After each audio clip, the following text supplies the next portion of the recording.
Hello, everybody, and welcome to another special edition of the Renegade Arcade on the Renegade Pop Culture Podcast Network. This is Kiona. I am your host today, and today I am joined by Jason and John, who are the creative director and director of Lost in Cult, which is an indie publishing startup, which has launched their first Kickstarter, which is the Lock On Gaming Journal, Volume 1, which just looks super, super cool. We're trying to get it funded. It's about, what is it, about 90% funded now? 90%, yep. Awesome. Okay, so let me just intro you guys in here and just say hello to John. Hi, how you doing? And to Jason. Hello. Hello, Kiona. How are you doing? Doing great, man. Doing great. Thank you guys so much for coming on board with us and for sharing, some tidbits and secrets, hopefully, about your projects. It's our pleasure. Really glad to be on here today. First off, what I would like to discuss with you is your history in gaming, because I know that you guys have an extensive one. So what did you play growing up, and what were some of your favorite games and some of your favorite consoles? Oh, I'm a single child. I was a bit spoiled growing up. So my first console was the Game Boy, and then my mother, well, I call her mum in the UK. She got me a Super Nintendo. I think you call it the Super NES over there, don't you? Yep. Yeah, and the Sega Mega Drive. So I had both at the same time, and then ended up getting the PlayStation, and N64, and then just by chance I got into the Dreamcast, and I've pretty much had most of the well-known consoles ever since then. I've fortunately grown up back in that time when we had a lot of revolutionary games and series. So yes, a lot of the ones that mean the most to me were like the Resident Evil games, Final Fantasy, starting from 7, Metal Gear Solid, Shenmue. A lot of Sega games. There's too many to mention, really. And then God, where do I begin with this? But I feel lucky that I was born in the 80s and had the opportunity to play all of these great games, and then seen some of those games get remasters. And it's just an amazing hobby to have, and and to have been a part of a lot of stuff from near enough the beginning, really. So yeah, that's me. And for you, John? My earliest memories were the Sega Master System. Nice. I remember being a wee lad and playing several games on that with my dad, including Sonic, etc. Obviously, and then I remember we then moved on to the Sega Mega Drive, which is one of my all-time favorite consoles. I have so many great memories of that system. And then I was never really a Nintendo person. I grew up with Sega, and then we went straight to PlayStation. So my dad got a PlayStation 1. So we used to always go down, buy the latest game. That's how I fell in love with titles like Resident Evil, Oddworld, Final Fantasy. Yes. And then I remember I got into Nintendo via the Game Boy Advance. I mean, as a child, I played Pokemon. Everyone played Pokemon, obviously. And I remember, but that was the only game I played on my Game Boy. But then when I got older, we got a Game Boy Advance. Trying to think what I played on it. Sonic Advanced was absolutely incredible. Zelda the Minish Cap, titles like that. When I became a teenager, I started to move more towards more obscure titles. I went. Sorry, 2 seconds. No worries. Yeah, sorry. As I got older, I moved into more obscure titles. I started becoming fascinated with video games. I moved into collecting PC Engine, any Japanese obscure systems I could get. So I imported the Japanese 64DD, which was the N64 expansion port. Yes. Oh my gosh. I got involved with the NEC PCFX, which was a really obscure system that absolutely tanked, but it had a couple of good games on it. I think that was known as the Turbo Duo in the US, I believe. Like it was after that, actually. So was it after that? Okay. Yeah. So the Turbo Duo was the PC Engine prior. Then they moved into a console called the PCFX. It was pretty much only released in Japan, and it mainly had lots of anime story-driven games, but it had some cool like cult classics on there. And then after that, I became obsessed with a system called the FM Town Smarty. And that was because I love a game called Splatterhouse. Yes. It's one of my all-time favorite series. And Splatterhouse. Oh my gosh. I had to track one down to get the original Splatterhouse Big Box Edition. And it's the only arcade perfect port on any console. So I became obsessed with that. And then as I got older, obviously PS2, PS3, etc. You know, as we all got a bit more modern, didn't we? And all those kind of classics dipped off into the past. Yeah, but I've kind of I've been interested in all of gaming, really. And I've never really stuck to one platform. I just wanted to play the games. As time's gone on, I've found myself more linked to PlayStation because I like story-driven games, like offline, you know, story-driven experiences. So that's probably why I've lent in that direction now. I've recently fallen in love with the Nintendo Switch, which I adore. The Nintendo Switch. I think it's an incredible system. I still need to get one. Oh yeah, you're in for a treat. Yeah, you're in for an absolute treat with that one. Yeah, actually, what you were saying just now, it brought back a memory of like one of my favorite gaming magazines in the past was a magazine called Game Fan or Die Hard Game Fan back in the day. Okay. And they were they were kind of an infamous publication, you know, because there were a lot of behind the scenes shenanigans, and there was a lot of like one issue had a particularly notorious typo in it, and it's an issue that I do have, where there was a racist slip in the in the text that they were using for like what do they call that? It was just placeholder text. Okay. And it got printed, and and then that happened. So anyway, in the later years of the magazine, when their editorial team had turned over, there was a guy who wrote a piece, like a news article in the magazine, and he had said something about like, you know, or like it was a response to a letter, I believe. And the person was saying, you know, why are you guys so biased against, you know, such and such system and all this stuff? And they said, no, it's about the games. We love the games. We're called Game Fan, not System Fan. Yeah. I thought that was a funny line. But yeah, I mean, it's, you know, there's so many, there's the console wars, which are still going on to this day. And it just, you know, and it just seems like, why don't we just love them all, including the PC? I have grown to really love my PC as a gaming machine, as well as you know, as a workhorse for all the stuff that I do. And so like, you know, for me growing up, it was the NES was my first system, and then it was the Sega Genesis or the Mega Drive, and then it just, you know, it snowballed from there. It's like the Game Boy and the Game Boy Advance and the Sega Saturn. I actually had a Saturn. I still have it. I think it's in the garage. Yeah. That was an awesome like 2D machine, like 2D games. It was amazing. Guardian Heroes. PS1. My God. And yes, and then the PS1 was, you know, just like it was the future. And we didn't know the extent of it, but we knew that something cool was coming, and we knew that it had arrived with the PS1. I switched to Xbox actually instead of getting the PS2 and PS3. So, which is interesting. But you know, that was actually it was due to a friend who said that, you know, I had a Dreamcast as well, and he said, "Don't get the PlayStation 2 because Sony killed off Sega." Yeah. And there you go. There's the console wars mentality. And it's like, you know, I should have just got a PS2 also, you know, because they had a lot of good games. It's interesting you say sides and everything. For me personally, I've always been driven by a certain series of games.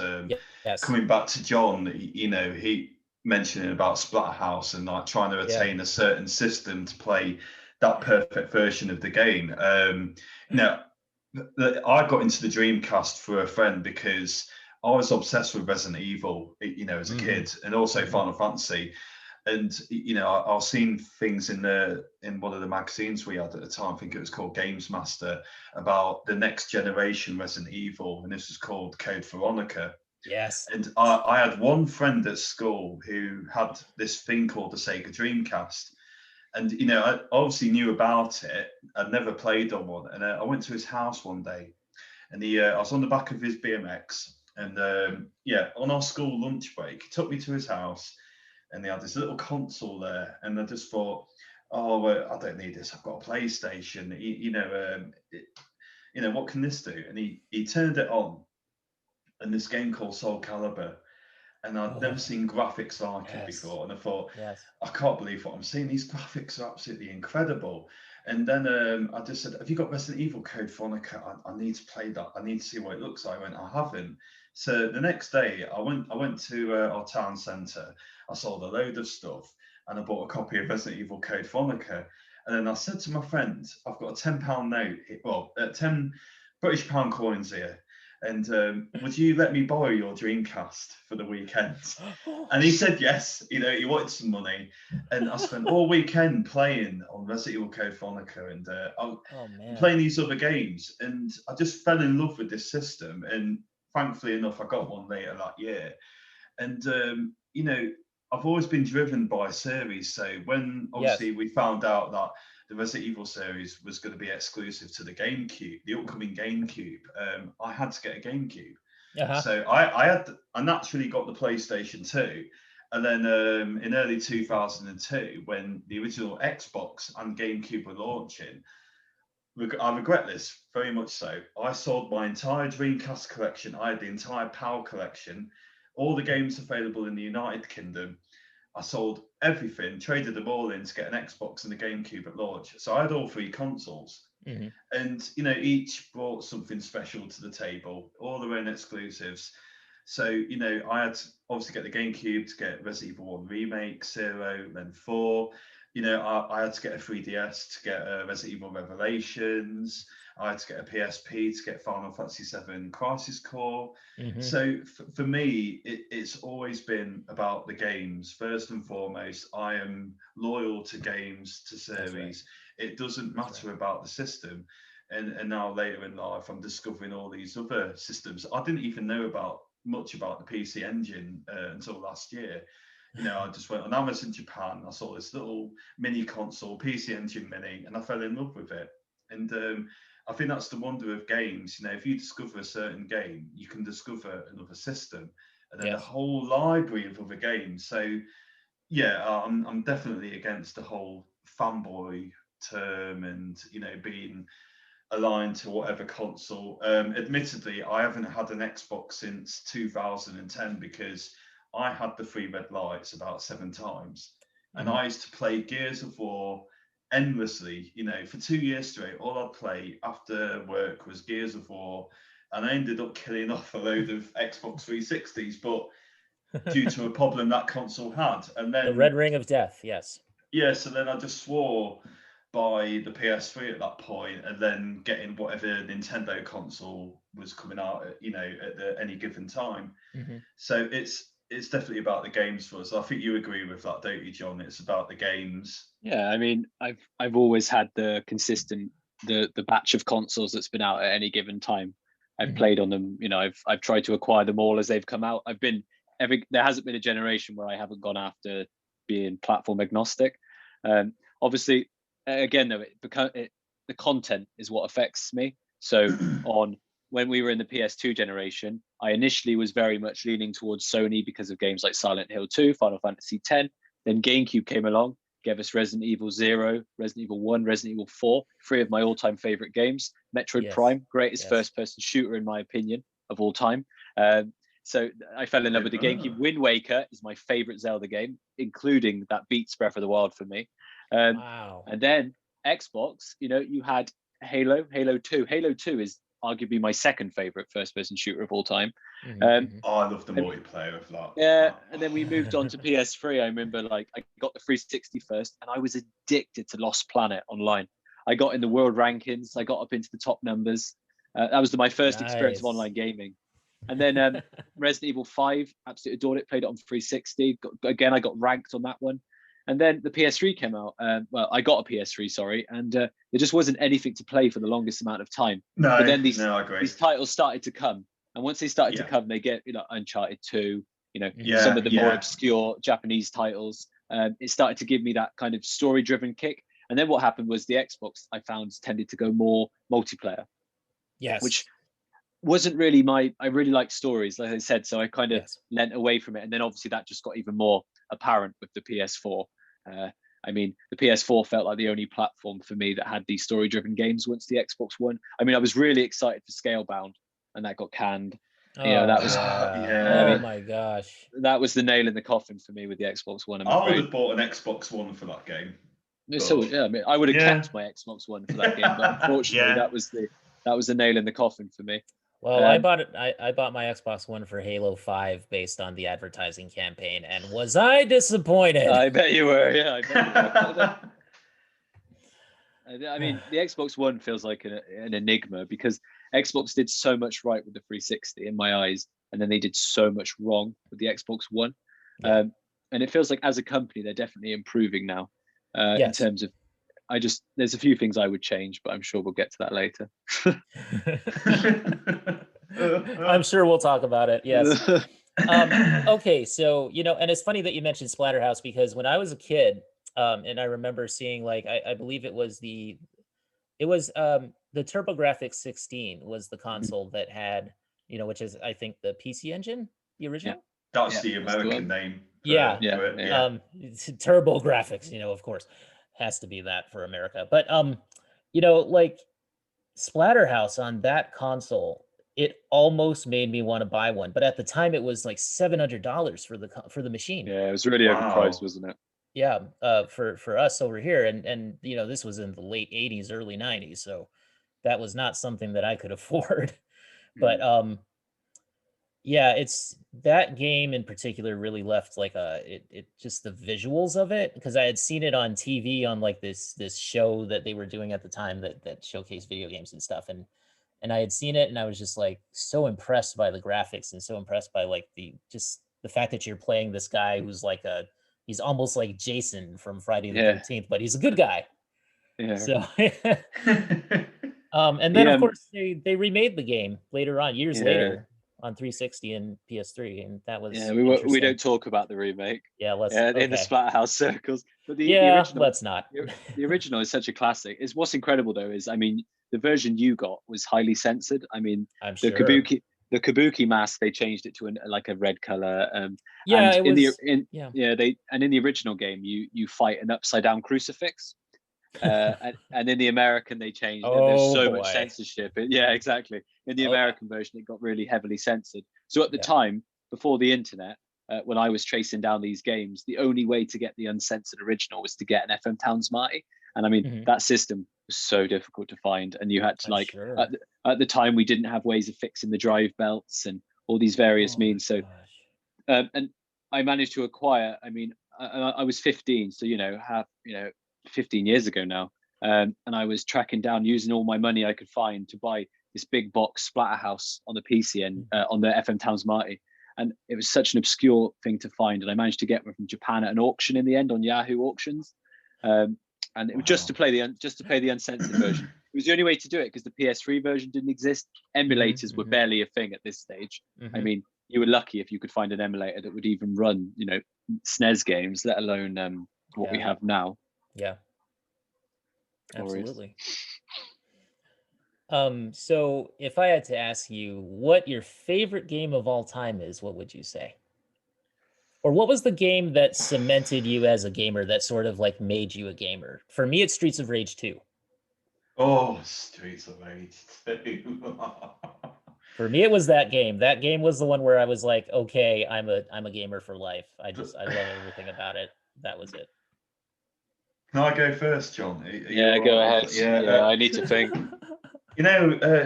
Streets of Rage 2 was one of the first TV games I played because I had a Game Boy for a few years before I ever got a Super Nintendo or Mega Drive. But Streets of Rage 2, that was one of the first games I had for the Genesis Mega Drive. I can still play it to this day and still get them same feelings. It's like the epitome of a perfect game in a sense. There's nothing wrong with the game. It's absolutely flawless. It's beautiful. Yeah.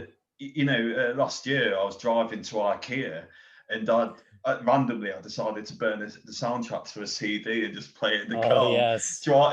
Because it was just a wicked soundtrack. Yes. But the game that defines me, I'd say my favorite game of all time is Final Fantasy X.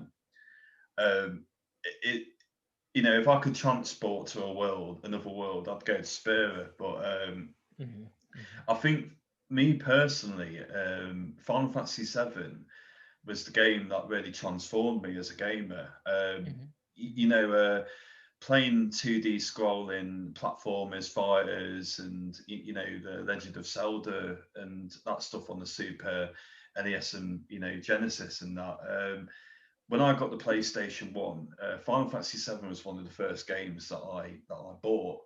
And I'd never played anything like it before. I'd never played a JRPG. I'd never seen CGI cutscenes before like this. Yeah. Those scenes look like Toy Story to me. And then I'd never played a game where you've got all of this dialogue and then these turn-based battles. And playing that game after school every day, I felt like it felt like kind of going into a second world to me. I felt like after school I'd become Cloud. I was living through Cloud, and I don't know what it is, that game, the story, it allowed me to develop a greater sense of emotional intelligence. And then that being in this world and interacting with all these characters and in such a way that's so different and to watching films or reading books, it was just a beautiful game. But when you get to the end of disc one, I won't give away any spoilers here to people who haven't played it yet, like we were discussing before we started recording. I'd never felt such emotion like that in my life. I was feeling feelings that I never knew I could feel, and I felt such a sense of loss for quite a number of days. And obviously, as a young growing boy, approaching his teen years, it was so substantial. And then kind of going through the game with a sense of I don't know, looking for revenge or looking for resolution. That game just set a precedent for me. Like I then started playing some other Squaresoft RPGs. Even got the chance to play the ones that, because there was a lot of them that never came out in PAL territories. Like Xenogears, Chrono Cross, Parasite Eve. Oh man, yes. We missed out on a lot of games over here, but I had a way of importing games back then, and I always used to compare everything to Final Fantasy VII because it changed my life. Basically, it changed my outlook on the world, and I'll always remember it for that. And it's why, like last year when Final Fantasy VII Remake came out, there's a part of the game early on where you end up in the first little town where you've got the bar and everything, and you go into your little room. And when you come out of that room, the sun comes out, and then that very familiar theme, theme music plays. Yes. I just couldn't. I was crying. I was 34 now, but I couldn't believe I was just sat there, and I just start crying for no reason, because that it's brought back a rush of adrenaline, a lot of memories, and Final Fantasy VII for me in that respect. What about you, John? I mean, it's tough, isn't it? Because you could say there's so many different games that defined you. I mean, Final Fantasy VII was one of the first games that, like you said, gave me an emotional sense of scale. I love the original Resident Evil. That game absolutely terrified me and made me fall in love with horror. I mean, because of Resident Evil, I fell in love with horror movies. But then I feel like the game that defined me didn't come until much later in my life. I mean, in my teenage years, I remember I became obsessed with more obscure games. I mean, Shadow of the Colossus, everyone was playing completely different titles, and I fell in love with that title. But the one that truly got to me, I remember I was at a press event, and this was like an early preview build for Namco. And I went in, and I was asked to test a brand new game, and absolutely nobody was playing on it. And I went and sat down, I started playing it, and that game was Dark Souls. And I just became enamored with it. And me and the Namco guy were chatting about it, and he said, nobody's really played on it. And I sat there for like hours just playing it with him, having a chat with him. And then I bought that game, and I must have put over 1,000 hours into Dark Souls. Dark Souls is the game that changed my life and my perspective on the medium and how important it is to preserve the medium. Before, I never respected the depths of story that you can tell a story without telling a story. The hidden lore of the games, the world, everything about it. Even though it's quite a sullen, dark, foreboding title, but everything about it just like resonated with me. I mean, it probably came at a really important time in my life, so it kind of helped me through a lot. You know, and then I got like a sense of achievement by helping other people endlessly for just hours. Every night I would just sit and log on, and I would just, even though I was so overpowered, I would just help other players overcome adversity. And I did that endlessly. I mean, I maxed out the clock so I don't actually know how many hours I played, but yeah, a lot. I mean, every day for years on end. Amazing. And then that eventually moved. I did the same with Bloodborne, but Dark Souls holds a special. I think that's the game that changed me, like, and my perception on gaming, like, as a whole, from loving them to like really, really caring about them and their importance. What do you think about the criticisms of the difficulty of the Souls franchise in the games? Do you think that there's any credibility to that, or do you think that, like, because it's gone in two directions, where it's like people think it should be easier and people think it should just be harder and no easy mode, no nothing? It's a tricky one, because I kind of get what the director's doing, because I will admit, when I first got the game, I wanted to smash up everything in my room. I physically could not do it. Okay, it was the most frustrating thing in the world. I even put the game down for like weeks on end. I kept coming back to it, dying. And I mean, it really upset me, like, how I just couldn't do it. And I mean, I had always played hard games. I mean, I grew up with retro games, so they're not exactly easy. And I mean, I had played Ninja Gaiden on the Xbox. I'd finished all these titles in Dark Souls. It was just kicking my ass. And then like I persevered, and then through perseverance and death, I learned how to play it, and eventually mastery. So it's kind of, in my eyes, like real life, really. If you do anything enough times, you kind of learn the repetition. And now if I play a Souls game, the problem is I'm so desensitized to the difficulty, I don't struggle at all.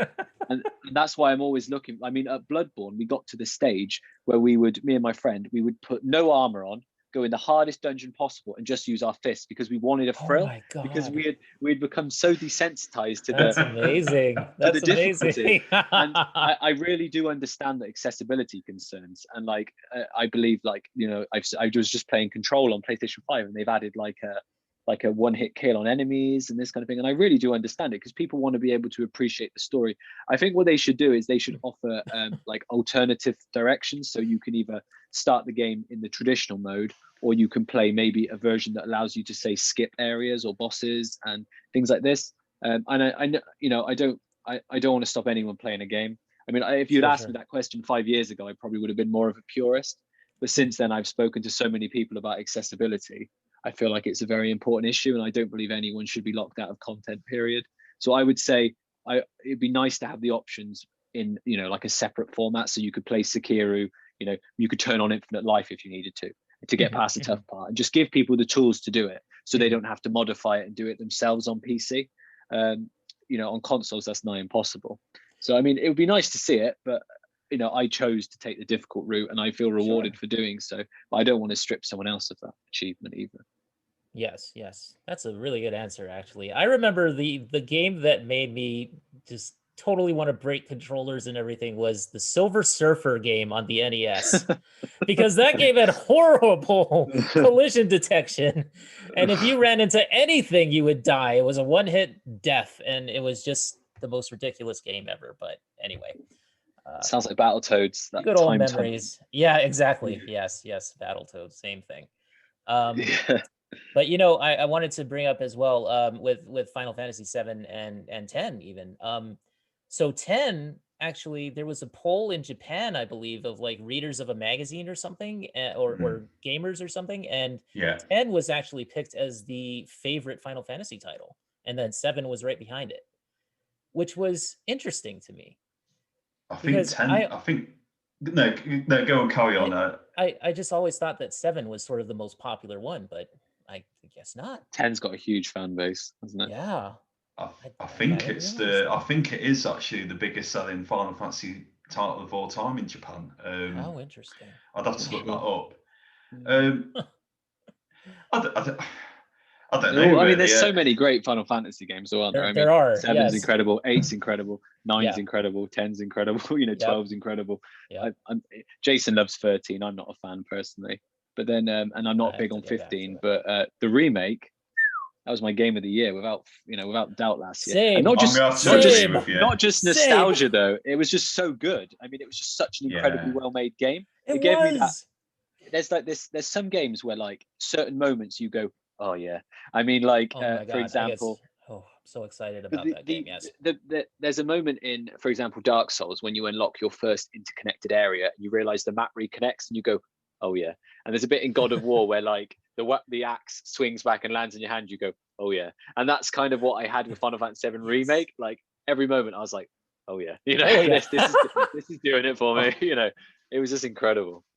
Absolutely incredible. I think they definitely learned a lot of lessons from Final Fantasy 15 with FF7 Remake. Yes. Sure. Although not directly from the same team, but I think when you look at the battle system of FF15 it's just very basic.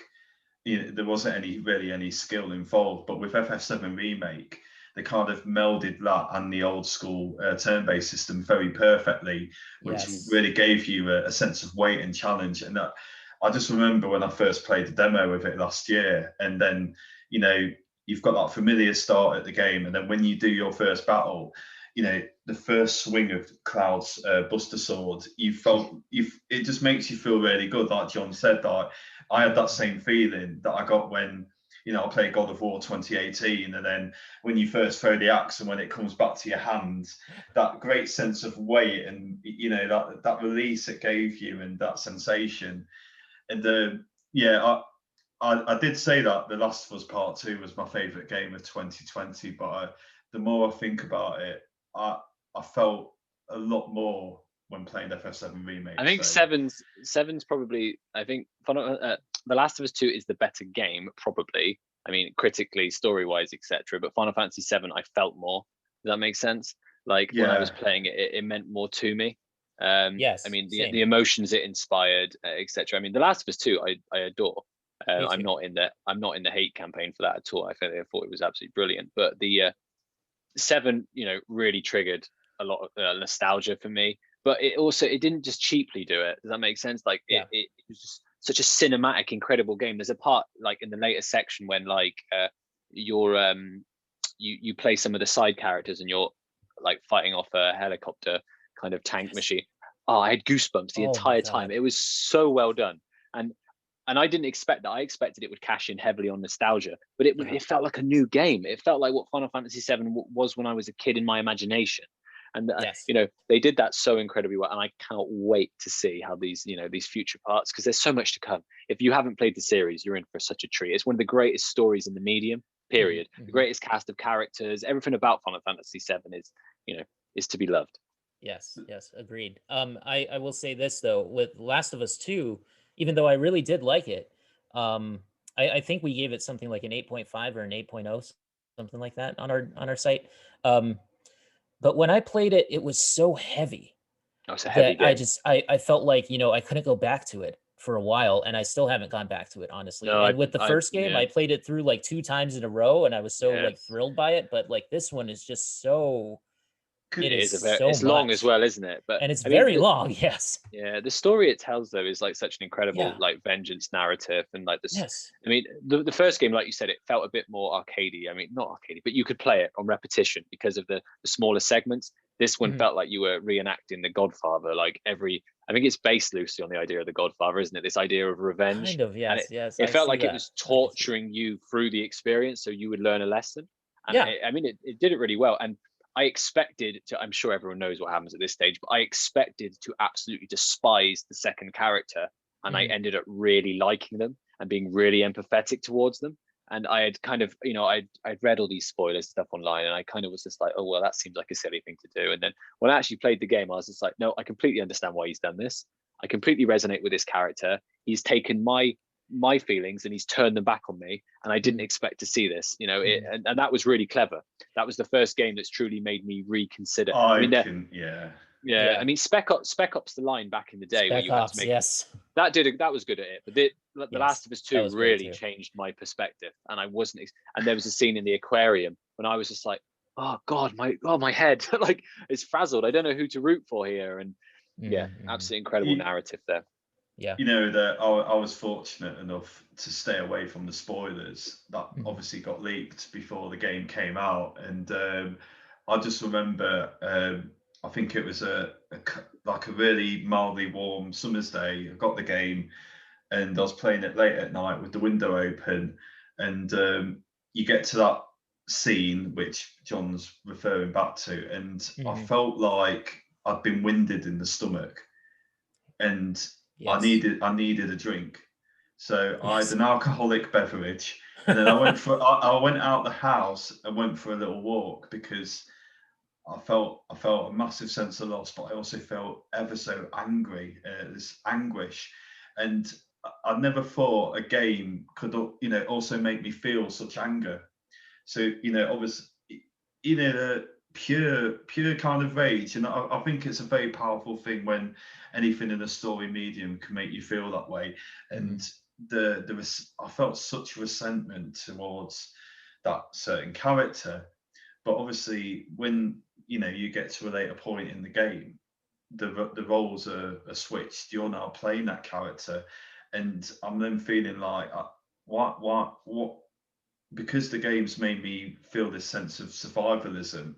Why do I want to emphasize with this character, or go for all this survival? Because going back to accessibility, I make a point of playing any game that I buy on one of the harder modes, just so that I can get my money's worth. But as well, because I believe that when you play on a harder mode in a game, it allows you to get more out of the game. It allows the game to flex its muscles and make more use of its mechanics. So with obviously The Last of Us, there's a great sense of stealth, survival, getting through each segment, and feeling that sense of that you've overcome something. So after going through all that I did with Ellie, and then with this character, but as I left the game for a couple of days. I came back to it, and then and then persevered on. But then I felt I really kind of resonate with this character. I can understand that character's viewpoint, and I think that's what a lot of people in this world at the moment seem to lack. I think in many ways, there's a lot of us, we're very tunnel visioned in the way we look at things. And when you go back to fanboyism, if you go on Twitter at the moment, you see a lot of stuff, Xbox, PlayStation, and if you try and have an open dialogue with a lot of these people, you can't do it, because if you try and come at things from a bigger perspective, from an impartial point of view, non-biased, a lot of people, they can't have that exchange route. They can't look at the bigger picture or look at different viewpoints. And I think The Last of Us taught me a great lesson that in the real world, if I'm faced with a difficult situation or a debate, it's always good to look at things from different viewpoints.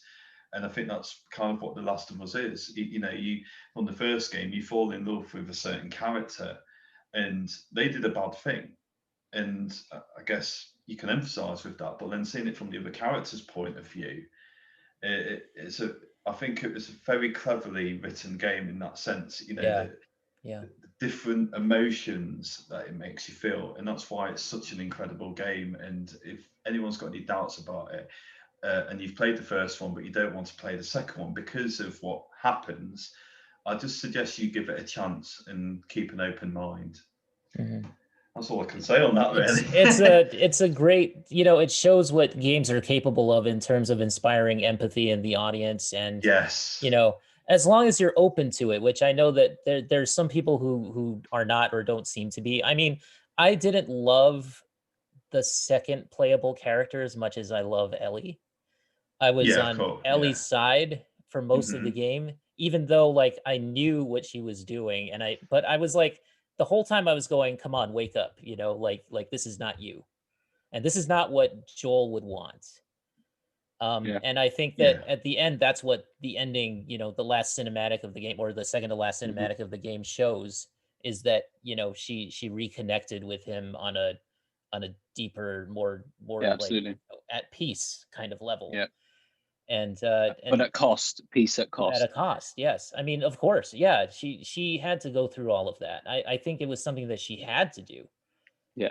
For me personally, like I just always felt that way. Like I didn't really blame her, but at the same time, I saw the wrongness of what she was doing, and I saw like that the other character had grown in the opposite direction, which was very interesting to me. So it's like, they both were on journeys of empathy, and they were both on journeys of self-discovery. Yes, and that's absolutely. such the cool thing about the game, which is that it doesn't just, it doesn't give you a simple answer. It's complex because human beings are complex.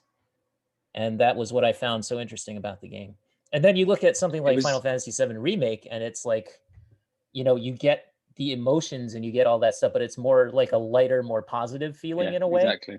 So More you gamey. can, yeah, for gaming. I mean, you can play it, more. You can go back to it a little bit easier, I feel. And The Last of Us Um, 2 felt like the first game that was what I would consider like an art house movie. yes. It was the first one that crossed it. It could have been directed by A24 or someone. It felt like it kind of like crossed that Yeah. line. And I Yeah. like that. I love those type of movies, I, but I it felt like the first one that I actually, there was a lot of depth to the story. I'm curious what they're gonna do with the series. Yeah, absolutely. Yeah, Yeah, because that definitely. should be interesting. But yeah, I mean, like you guys said, with remake as well. Just one more thing that I want to say before we move on, which is just the fact that the story could go in so many different directions now, Mm. and Yes. I think there are certain characters that know what's going down. I'm of the group of people who theorize that like Aerith knows and Sephiroth knows, and I things feel, yeah, are, I've kind of looked into some of the theories. I feel like yeah. it would make sense in the way that they kind of have to force it to happen in order to stop, so like a Tenet kind of moment. Does that make Yes, sense? yes, Like, yes. Yeah. because I read theories about like the live stream is connected through time and space, and Yeah. these kind of stuff, so it would make complete sense. And I like that it's a new vision. It's not, Yeah. it did go a bit Advent Children-y, but It did. It in did. the same way, like Final Fantasy VII exists in a parallel, that is a timeline. This is another timeline. Events will, like the director said, events will largely happen exactly as you intended, but Mhm, with mhm. expansion to such.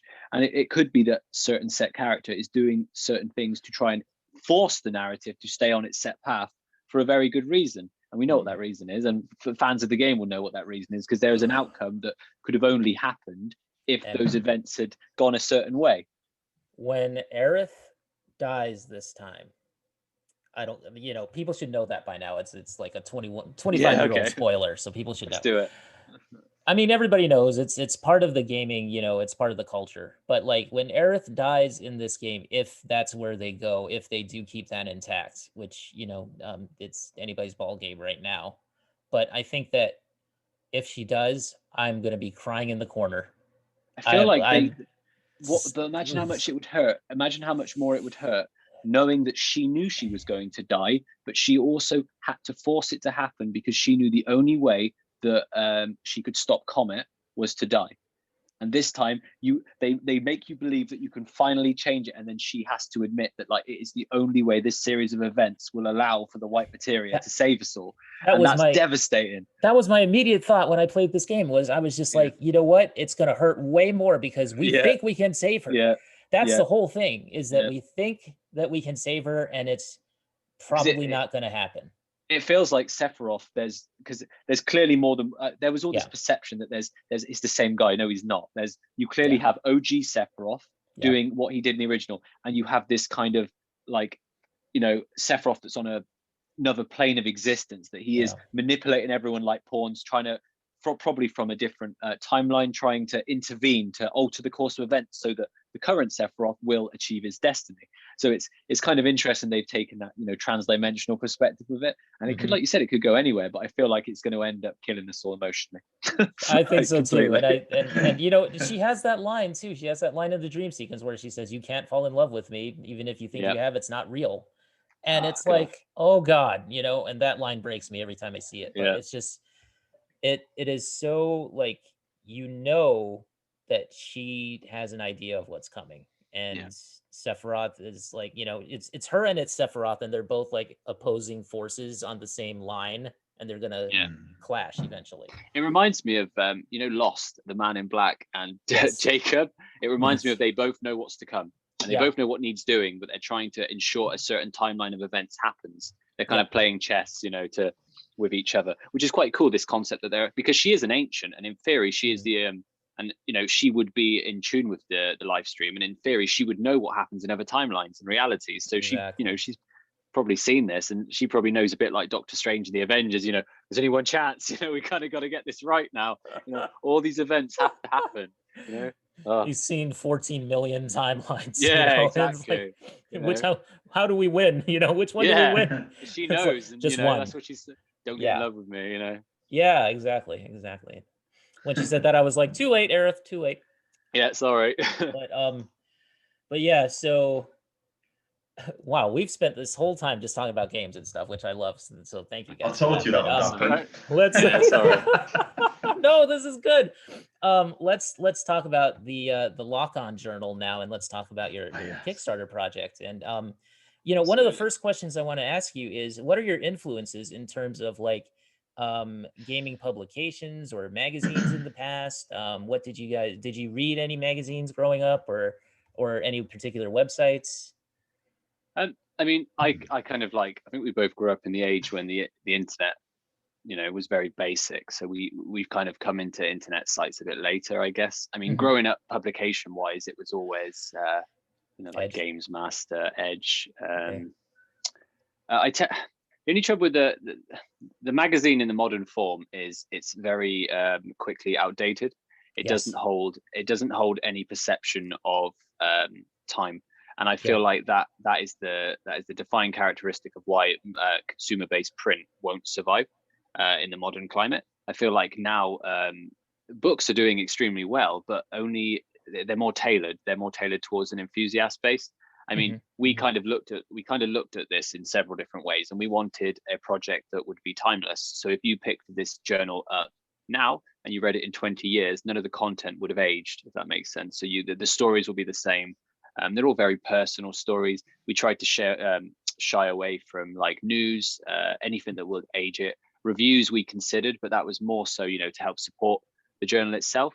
But we then opted to try and, you know, imply that as a stretch goal, as a sign that so the book itself wouldn't age. And every journal will be a unique love letter to gaming in various different forms. And I like to say that the idea of this was that if you read it, it will make you laugh, it will shock you, it will scare you, it will make you cry. We want to convey the emotions that gaming has made me feel. And my mission was to try and bring together a community of people that care deeply about gaming, its preservation, the stories involved, the art of it, and kind of bring them into a location that we can, you know, really let that shine. A lot of people have told me, you know, they can't get a job on a website because this website relies on SEO. They won't pick up my story. They're only interested in top 10 anime cliches and all this kind of stuff. And they wanted to tell a really in-depth story. I mean, some of the stories we tackle in this first volume include like Final Fantasy VII and its relation to modern day climate change, and how events in like Flint, Michigan are very similar to what goes on in Midgar. You know, so we looked at that and how Marco and how these companies are, you know, affecting the planet, but also then we look at the eco-fascism side of it, how like terrorist groups are trying to combat this, but where's the moral objectivity? I mean, that's a really in-depth subject, and most websites didn't want to touch that with a barge pole, and I had a real so fascinating. And it's based on a line Barrett says saying this world bleeds green, and we kind of look at the objectivity between good and bad of this, and how Final Fantasy VII told us a story 20 years ago, and now it's becoming ever more relevant.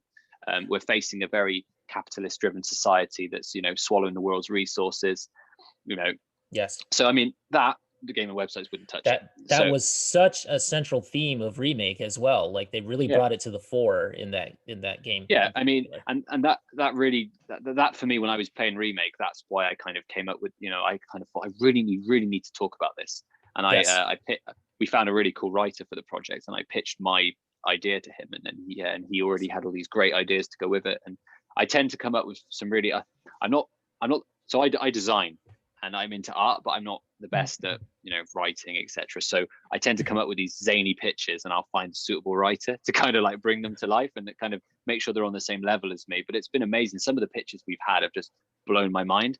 I didn't think, like, I thought that is so niche and obscure, but so fascinating. And we wanted the real influence was journals. So that's why we called it a journal and not a magazine. Right. Because we've gone for like an academic journal style, where there's a cool Australian publication, I believe they are, called the Smith Journal. And I remember reading it about 5 or 6 years ago. And every page was something completely obscure. I remember the first page was about Icelandic fishermen. The third page was about plants in your garden that can kill you. The 5th page was about, how to smoke a fish in the forest. And it was the most random stuff, but it was fascinating. All these no connected story. They had no connection, but they were all incredibly interesting. And I thought, why has nothing like this been done with games that highlights the artistry of the industry, the stories, but also educates, can scare you, can inspire you, can give you nostalgia, and every page will be a different story that will make you go, huh. And I mean, if you're not interested in that one, you go to the next one then, but there should be something for everyone in here that we, trying to convey all the different ranges of emotions. So we've kind of leaned away from magazine that we initially concepted to go. We've been doing this for a while. I mean, we've been planning this for over a year. And our original concept was, so I do a lot of work for like Nintendo print publications. I work with Ninty Fresh and Switch Player magazine. So for those I just guys, bought some of those issues. good man. I'm the so I'm the creative editor over there. So I deal with the art side of it. And I kind of figured, like, I don't want to do a magazine. That's done. I want to do a journal. I want to do something, we're 156 pages. We're as chunky as a PS4 case. It's a big, chunky journal. And we kind of wanted to cram all, and again, like, the content in there will stay relevant, no matter when you read it. So yeah, I wanted to stay away from the, the magazine aspect of the industry and go more into the journal side of it. I mean, John, I made friends with John last year over Twitter, and this started out as a magazine, and it was going to have reviews in it, but the more we talked and the more we realised the magnitude of what we were doing, and the costs naturally that are going to be involved, because this is a passion project. We're not looking to make any money for ourselves. This is purely a passion project, like the other, it is for gamers by gamers at the end of the day. And, we then came up with obviously the concept of it being a journal. I work at an academic institution, and I do graphic design as well. So I put together a lot of books and, journals, and, all these journals are all research based. So you have all these different, very unique and obscure case studies. And I guess we kind of feel like these kind of stories are normally lost in the fastness of the World Wide Web. If you go on something like IGN or Kotaku, you're normally faced with very current news or reviews, previews, etc.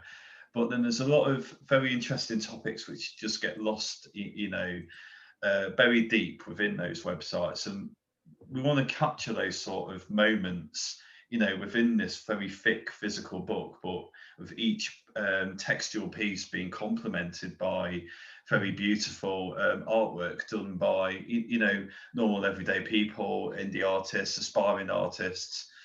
And, it's going to be a very minimalist looking piece as well. We're going for a very unique approach, but very mixed design.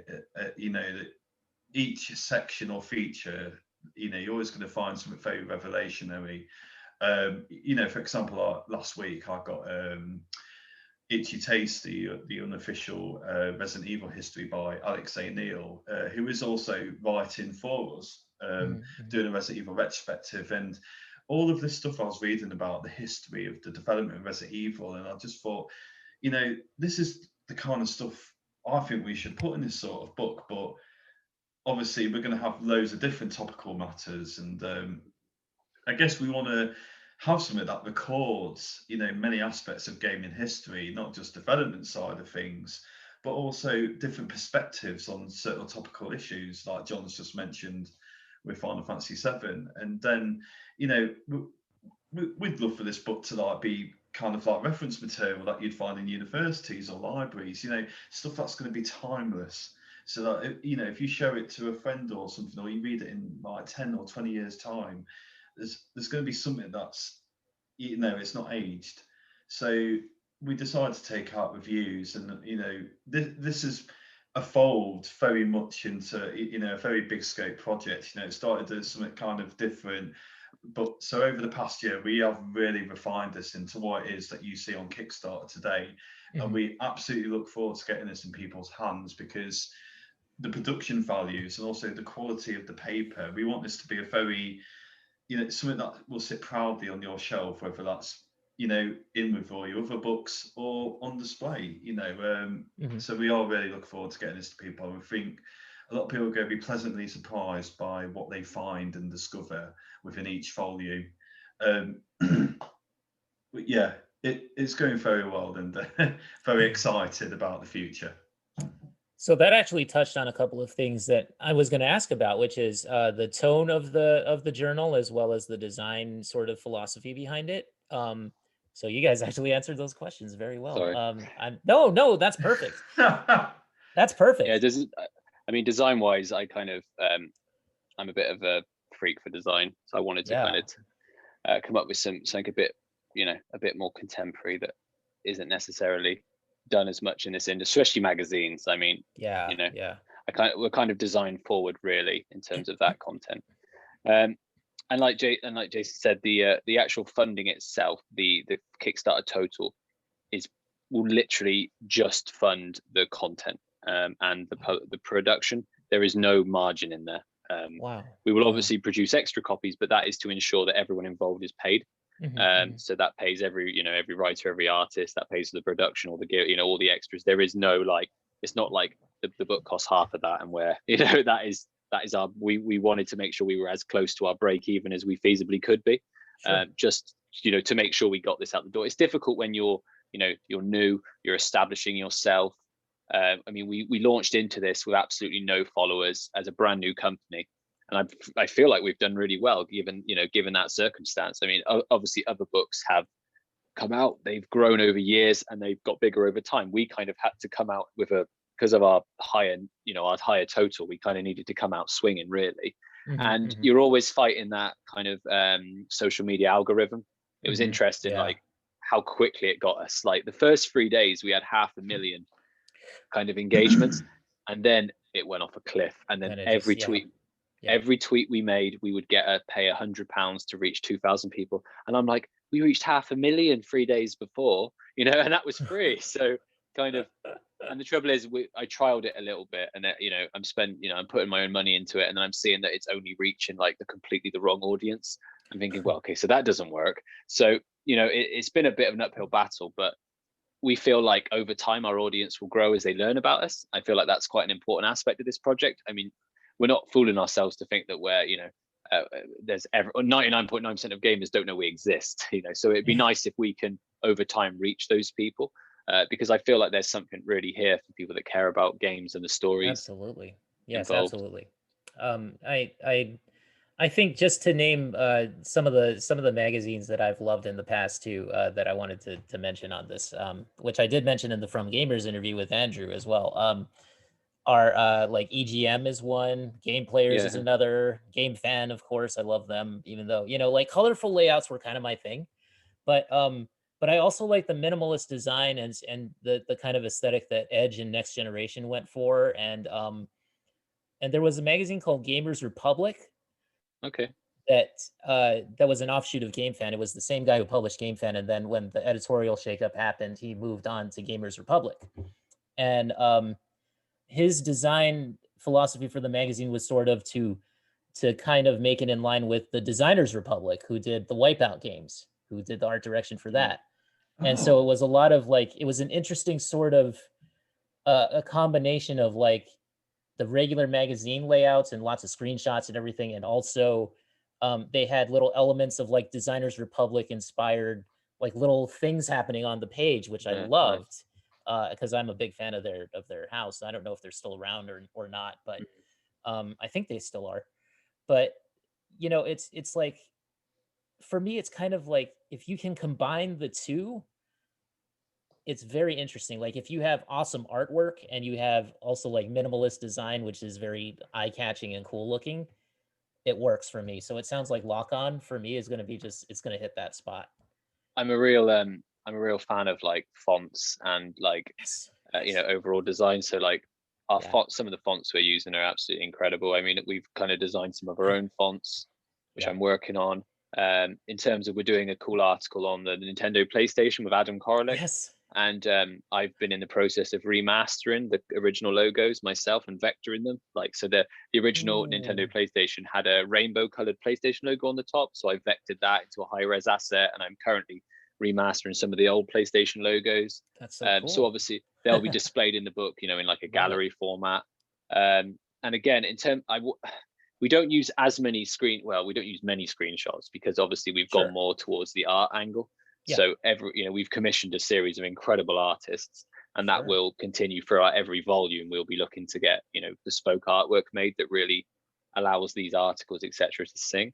That's awesome too. I love artwork inspired by games as well. Like that's one of my favorite things to do at cons is just to walk through Artist Alley and just see everything that's inspired by. And it's amazing to support these artists. I mean, I hate this concept of artists being paid in exposure or not paid at all, etc. So it's nice to go to. I mean, I've been working with indie artists now for a while with Switch Player and Ninty Fresh. So for me to then do a whole book filled with them. Yes. That's kind of in a way why our budget has been, stretched somewhat, because we've, wanted to make sure that everyone, every page had, to a degree, every feature has bespoke artwork. And we really pushed the button. I mean, our covers were hand painted by Alessio. They're oil. He painted them in oil. They're absolutely incredible. And he did us a huge favor with those. And going forward, all of our covers are going to be, really artistic. So. Amazing. Yeah. Jason, did you have anything to add to that? I just wanted to touch on, with Lock On, there's going to be a massive sense of community for us. So, a lot of our content is going to come from, indie artists and writers, aspiring talent. We want to position ourselves as obviously a compelling product, but also a platform for, that aspiring talent. Or talent that's never had any publishing experience before, or perhaps even writing experience, but for people to have a voice and to also use us maybe as a launching platform to get exposure. I think one of the artists that's done some work for us, he got offered a concept artist job at Sony, I believe. Wow. You know what I mean? So we want to be that platform. Obviously, we're going to have some big names, right for us over the time. But yeah, we also want to cultivate and nurture talent as well. So we hope the more people find out about us, they can approach us for pitches and ideas, and we'll do what we can to help them. Yeah, absolutely. I mean, we love all these. I mean, some of the stuff we're looking at for Volume 2. It's absolutely wild and it's fascinating, and I love hearing them, because I'm like, I never knew that. And as soon as it kind of like, it's inspiring to hear these pitches and hear what people are so passionate about. I mean, we've had a musical pitch for Volume 2. I never in a million years would have considered it, and yet I'm so fascinated by this pitch they've given me about a really obscure Japanese soundtrack that, it blew my mind. So yeah, I mean, I was all over it. So I mean, we're hopefully, like I said, every issue is going to educate, but also it's going to allow these smaller writers that are really passionate about things to talk about this stuff openly, and not in like a deep, dark corner of the web where they won't get any funding and they have to do a blog and nobody goes on it. It's to give, we're going to have a lot of readers, and they're going to hear these stories, which is what it's about, isn't it? It's like, it's kind of like our site too. Our site is very much like, my co-founders and we started out with basically no followers as well, and just had to build up from there. And on Twitter, now we're over 1,000, which is great and awesome, and I'm so grateful for that.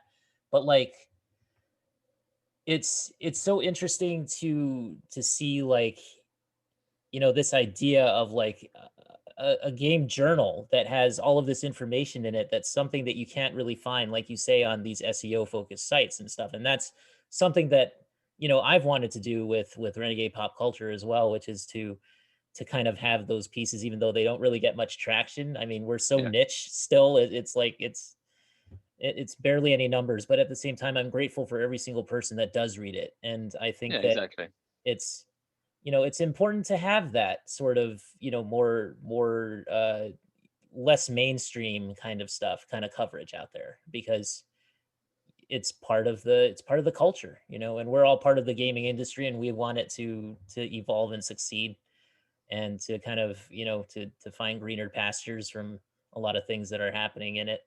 And one of those things, which, hey, here you go, segue. Let's talk about game preservation and what that means to you, because I know that, even on the Kickstarter, you say it's at the heart of everything that you do. So Mm. tell me about your feelings and sort of what you want to do with Lock On to kind of um, Lock, support that. yeah, absolutely. I mean, lock-on's a great way for us to preserve the stories and the emotions that gaming give us. Hmm. Um, I mean, like personally, I'm kind of a big advocate for several things, and that's the right to, the right to repair, So the right to, video games hardware, I believe, should always be accessible, repairable, so future generations can relive these experiences. If it wasn't for, what we've done with modern hardware, that we can now go back and, we can play SNES FPGA based consoles. You've got Dreamcast modifications, GameCube, and these allow us to revisit these Yes. titles. I believe that hardware preservation and video game preservation is extremely important to the industry, and I kind of terrifies me the concept of losing games to time. So I've been a big Same advocate of here. that for a long time. I mean, I deal with I've done some work with environmental groups, etc., to try and push video game publishers to make their consoles preservable, more accessible. I'm a big advocate of, I don't believe video games should be locked to online requirements. I feel like every piece of software shouldn't be linked to a server. I mean, I feel like software should be accessible offline. Half the Hmm. planet still has no internet access or low quality access. The world isn't designed around mostly America, which sadly a lot of publishers seem to think it is. I mean, half the planet doesn't, like I said, doesn't have good internet or any. I mean, was it 36% of America doesn't even have broadband? Yep. So scary Yep. stats. And so that, obviously some of the companies are pushing a more internet-based system, others aren't. That's why the Nintendo Switch is a good option, because it has offline accessibility, has cartridges, etc. So it's a good system designed for somebody that wouldn't say have the internet, whereas the Xbox isn't, because you can't even set it up without the internet. So they're parallels there, aren't they? Yes. Very And much. yeah, in terms of game preservation, so I've just been pushing for that. I help out with a site called Does It Play? I mean, we've just made a big thing about the PlayStation battery. I don't know if you've heard of it, but we I discovered heard of that. it. Yeah, we I'm not discovered that. happy about it. No, I mean, we discovered it a couple of weeks ago, and we did a big tweet about it, and then suddenly it went viral. We had 5 million Oh my visits. It was absolutely God. nuts. I can't believe that that's a thing. Yeah, How it's is that a nuts. Battery. thing? It's insane, and we don't believe it's on purpose. We believe it's a very, very poor software engineering. But basically, when the clock runs out of sync, the only way to resync it is via a server. People on the internet have this imaginary concept that servers last forever, and they're like, well, Microsoft's always going to be in business. Places, I'm going to be like, okay, Microsoft's always going to be in business, but they've already shut down the original Xbox servers. They killed Zune, they killed their ebooks. I said they will absolutely kill this server. PlayStation, they've shut this down. They are going to shut down all these servers eventually. You cannot rely on the internet and servers. This is obsolescence. You're going to lose these games. So it now becomes the job of us, sadly, to preserve these titles. So now we have to work out ways of jailbreaking systems, replacing batteries. I mean, we've already done some tinkering with soldering and stuff to try and be able to replace these batteries without losing data on them. But Oh man. why do a group of middle-aged men from England have to do this and not the game companies? I think there should be a Right? legal press. Yeah, it's ridiculous. And what's also strange is how, like me, like I said, a 30-year-old in England is having the weight of video game preservation on his shoulders, and nobody knew about this. And suddenly we've had been inundated by messages about what do we do, and we're desperately trying to work out how to preserve this stuff, and it's I really mean, scary. what It's do just we do as no, gamers? What exactly. can I we mean, do? Yeah. the real only option here is to unfortunately jailbreak your console, so just so you can change the time. You don't even need to pirate software. You just need it so you can get into the kernel and adjust the time, because you can't do that manually. And obviously we get a lot of kickback. You'll have it. It was Ridiculous. funny when we reported a few months ago. We were a lot smaller when we did this, but we reported that the new Xbox, when it came out, can't be set up offline. What's the downside of that? Well, eventually the servers will go offline. There's no such thing as they won't. And when they do, no Xbox will be able to be repaired, replaced, formatted. They're all going to be bricks essentially. Once they need a format. So God. say your disk drive fails, you can't replace it without formatting the console. The console won't be able to be formatted because it can't have the internet, and thus it's a brick. So we made a big stink about this, and I've gone to the European repair laws to try and force this to be removed. So we're dealing with that currently, on a more legal level. Wow. But and we've kind of reached out to Xbox. We reached out to the Xbox fans, hey guys, these games are incredible. We want them preserved. We want future generations to be able to enjoy these titles. and the kickback we got death threats, you wouldn't believe it. And you're thinking, like, if you care man. so much about games, why are you not up in arms? And then we got called Sony. Then we got called Sony fanboys, and that was the next thing. We were so, and then we've just reported on this battery thing. Now we're Xbox fanboys. So I said nobody call me a Sony fanboy ever again after I reported this battery stuff, because I basically World War III set. I mean, I had to turn my phone off for the night, and I had to recruit a load more people to help us deal with like the chat and all the comments and stuff. It was absolutely unreal.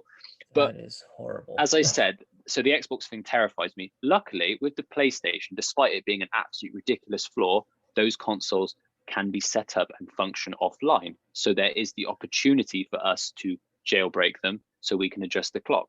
So that is one advantage of the PlayStation and Nintendo over the Xbox. So what would be nice for me and my president is if Xbox, because they're being very good with their preservation, etc., and their remastering of legacy titles, and they're doing incredible work for preservation in that respect, if they just removed that online setup, then suddenly they would be number one for it. They would be the golden child of consumer, being pro-consumer. The issue is most people don't actually understand what this stuff means, and they won't understand what this means until the day it goes down. And there's this precedent, well, Xbox won't do that, etc. Well, everyone that owned a Zune or these various other window applications can tell you they will do it eventually. And when that server goes down, there will be currently, what is the Xbox One sat at, like 60 million? There'll be 60 million boxes we can't use anymore. So, I'm a environmental advocate. I feel that's a problem. We should be able to repair them, play the discs, etc. How much time do we have left is the question. I mean, probably decades. That's the thing. It's not, what's the PlayStation 3 is now, 15 years old? So I reckon the servers have probably got, they've shut the store down. I reckon the servers have probably got another 3 to 5 years before they turn them off silently in the night. So we've probably got another 5 years. So you're looking at really 20 years. I think the Xbox Live was about 15 years before they shut it down. I would say the Xbox One, in about 15 years time, they'll probably shut down the activation server. Hopefully by then we've got ways of getting around that. But then this begs the question, imagine what could have happened if the console had been always online and like they wanted in 2013, then every single one of these games would never be playable again. And that's why I oppose. That's why I won't say I'm against it. I oppose online only or cloud gaming as the only option. Yes. Provided there are choices and we have offline options and stuff, then I'm all for it. But I don't agree with online only and stuff, especially on PC, Crash Bandicoot just released. Yeah. And you have to be persistently connected to the internet to play Crash 4, an entirely offline single player game. What the heck is that about? It's just DRM. It's lunacy. And piracy is such a small part. Piracy is non-existent now. It's such a non-issue considering how big the industry is. PlayStation every year, they make £1 billion just in physical media. But PS1 took until 1998 to make that money overall. So it's ludicrous that people can even the scale of how big these companies are, and all we want is the games, the preservation, and we want it preserved for future generations. We want our grandkids to be able to play these titles and be like, this looks terrible, this is what we want, That's what it's about. It's about the blocky characters. We want more kids react to Super Mario Brothers. That's exactly what we want now. More kids react to The Last of Us 2. Why is it so blurry? This is what we want. So wow, that's what we care. All of nearly everyone on the team, I think, has a caring for this. Physical media, book in terms of books, it was a good way to go, I feel, because what we're making can be tangibly preserved. And it's not something, most of this stuff is unique to us. You won't find it on the web, it's all personal stories, etc. So we're kind of preserving the stories in that respect. But yeah, we extremely passionate about game accessibility and by definition of that, preservation of content. Jason, did you want to add anything to that as well? Yeah, in our book as well, we're gonna touch on some very gritty subjects at times. We're going to be looking into we're going to do a lot of stuff on retro, and we're going to tackle a lot of current affairs stuff. But also, very importantly, we're going to touch upon a lot of real world stuff. Like we're going to touch upon many forms of accessibility. For example, we're doing an interview with a gentleman from the UK who's an advocate for accessibility in gaming. And this gentleman, Sightless Combat, you can look him up. He completed The Last of Us Part 2 blind, but made use of the game's very innovative accessibility features, which probably a lot of people aren't aware of. So it's raising want to raise awareness of many issues and topics. Also looking at mental health with gaming addiction. We're going to cover so many different facets of things. We'll be having contributions, from university professors, lecturers, developers, normal everyday people. We want to touch upon all those very sensitive topics as well. Not to be sensational or anything, but no. What our book is about is educating people, but also, I guess as well, when you look at the retro side of things, we're going to be looking at someone's perspective of what it was like to grow up with the PlayStation 1 and the different feelings some of the games incurred. So we also want people to read some of this content and feel like they can relate to it on a very personal level, even through things like nostalgia, but also be able to relive certain memories or spark up lost sensations that they felt for those games years ago. So you can probably tell I'm very passionate about this stuff, because I haven't read magazines, admittedly, for years, but I do like buying, books about games, or individual games, and even art books that, look deeper within the games, within the psychology behind those games, the design choices, why they did this a certain way or that a certain way. Absolutely. That's kind of what I feel we're going to evoke in this book. It did start out life as a magazine. We're coming at a certain price point where, prestigious price point, I guess, which we kind of felt like, well, if we label this as a magazine, it's going to look like it's a very expensive magazine. But really, what we're doing, we're producing a book that's like a hybrid of that and an art book, but with magazine, I guess, content which is strictly prohibited to, long form features, retrospectives and stuff like that, missing out reviews, timeless content. So we went with a gaming journal, and I guess we were kind of thinking, how's the reception of this going to go? Are people going to be confused by the term gaming journal? What does that mean? But we've not had any complaints so far. All we've had is, extremely positive feedback to the fact we're called a gaming journal. And with that, that helps justify the cost of, what this piece is going to be. And with future volumes, it's only going to get thicker. The book's going to get thicker as well. So we're pleasantly surprised that there was a website that wrote an article about, can gaming magazines survive beyond 2021? And they mentioned us briefly about, how we're coming out as a gaming journal and how this could be like an evolution of what the magazine was, but also a few, also be a catalyst for a bright future of gaming print media. Because we're obviously, we're passionate about physical products. We're very excited about where it goes. We've got 6 days left on the campaign. We're very, very close to being funded. I will say, if you're looking at the standard copy, please, have a look at the backers edition. It'll be the only way you can get your name in the back.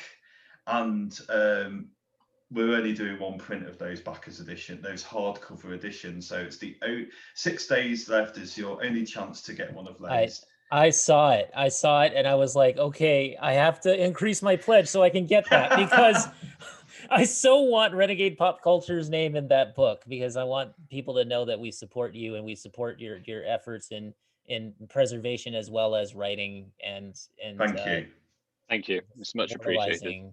Yeah, that means a lot. That we love we're really so close much. now. Very really close. So we're hopefully we're not taking anything for granted, obviously, and anything can happen in the last few days. So we're hoping that there'll be a last minute push, which tends to happen with Kickstarters. This is going to happen. I think so. I said this with From Gamers, and it happened. And I'm saying this now with you guys. It's going to happen. we've we're going to gone get through this funded. they call the part, we've gone through the part they call the tunnel of pain, which is this period in the middle of, so Kickstarters, normally you have all your action in the first 3 days and the last 3 days. The middle bit, you feel desperation, sorrow, pain. Like it's tough. It's not easy. I've spoken to even comic book guys who launch their comics through Kickstarter, and they go through exactly the same thing. So I mean, it's something that can happen and something that can be overcome, and they've successfully funded. I think pretty much everybody that we've interviewed on the show has been funded. So let's not break the streak. We're not gonna break it. We're not gonna break it. I tell you right now, it's gonna happen. It's gonna happen. Good stuff. I'm confident that it will. But yeah, I mean, what you're saying about how this could be the evolution of the gaming magazine, I hope it is, because honestly, that's the thing that I would go to a magazine for. It wouldn't be reviews and news necessarily. It would be more for like long form features and personal stories, which is what I want to know. I mean, I've always been more attracted to that anyway. And even like the reviews that I write on our site are sort of reviews as well as almost like feature pieces on the game, because it's so experiential and it's so much about like me talking about the things that I personally love about the game, as opposed to it just being a dry, like, this is the graphics, this is the controls, this is the sound, this is the replayability, whatever. It's not so much about that to me. It's more about how the game affects me on a personal level. And I think that that's what people want to read, because I think we're all sick and tired of the checklist. I think most so of us old are. hat now. Yeah, it is. But anyway, yeah. So one last thing about the book, the journal. Who are some of your team members that you have? Can you kind of tell us a little bit about like sure. About the persons that you've so I mean, in terms of the main team, we've also got Sean and Ben, who also work with Ninty Media. They've come over to give me a very helpful hand in terms of social media, like acquiring content. And I'm a bit scatty, so like I kind of a bit like ADHD. I got a million things going on at once, so it's been really helpful to have a group of people that can kind of like help me, arrange it all into a feasible order. Obviously, Jason's been incredibly helpful. And then in terms of like the written content, we have some amazing authors. We've got John Lineman from Digital Foundry, Adam Korolik, My Life in Gaming, Alex O'Neill, who's just published Itchy and Tasty, The History of Resident Evil. He's coming in. Andrew Dickinson, who writes Dreamcast Years.